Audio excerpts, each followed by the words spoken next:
ఎన్నికల కోడ్ ముగియటంతో రాష్ట్ర సర్కార్ యంత్రాంగం పలు శాఖల్లోని అధికారులను బదిలీ చేసేందుకు యోచిస్తోంది. ఇప్పటికే ఐఏఎస్, ఐపీఎస్ అధికారులకు స్థానచలనం కల్పించింది. వరుస ఎన్నికల కోడ్తో అధికారుల బదిలీలు చేపట్టాలని ప్రభుత్వం తాజాగా కోడ్ ముగిసిన నేపథ్యంలో తహసీల్దార్లను బదిలీ చేయనుంది. రాష్ట్రంలో వరుస ఎన్నికల కోడ్ నియమావళి అమల్లో ఉండటంతో అధికారుల స్థానచలనంకు సంబంధించి కొంత జాప్యం జరిగింది.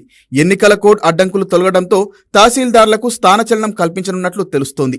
ఈ క్రమంలోనే తహసీల్దార్ల బదిలీలు, పదోన్నతులు, అద్దె వాహనాల ఛార్జీల పెంపు, పెండింగ్లో ఉన్న బిల్లుల చెల్లింపు, ఇతర బిల్లుల మంజూరుపై రాష్ట్ర తహసీల్దార్ల సంఘం చర్చించింది.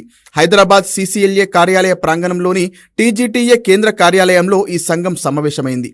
ధరణి పోర్టల్కు సంబంధించిన అంశాల సవరణ, రైతు సమస్యల సత్వర పరిష్కారం కోసం కొత్తగా ఏర్పడిన మండలాల్లో తహసీల్దార్లకు, ఇతర సిబ్బందికి రెగ్యులర్గా వేతనాల మంజూరు చేయాలనే అంశాలపై మాట్లాడారు.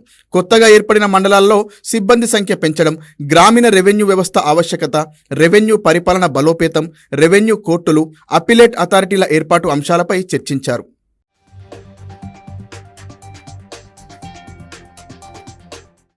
ఫీల్డ్ లెవెల్లో తహసీల్దార్లు మరియు ఇతర అధికారులు అనేక ఇబ్బందులు ఎదుర్కొంటున్నారు.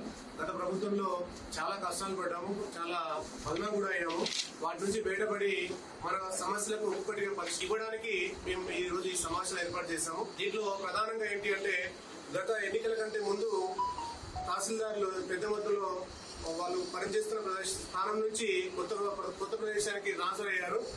వాటిని మళ్ళీ తిరిగి అక్కడికి ట్రాన్స్ఫర్ చేయించుకోవడం అనేది ఒక ప్రధాన ఎజెండా అంశం. చాలా కాలంగా అర్హులైన తహసీల్దార్లు ప్రమోషన్ల కోసం ఎదురు చూస్తున్నారు. తహసీల్దార్ నుంచి డిప్యూటీ కలెక్టర్ ప్రమోషన్లు, ప్లస్ డిప్యూటీ కలెక్టర్ నుంచి AGDCలుగా ప్రమోషన్ల కోసము చాలా కాలం పాటు వెయిట్ చేస్తున్నారు. కాబట్టి ఆ అంశము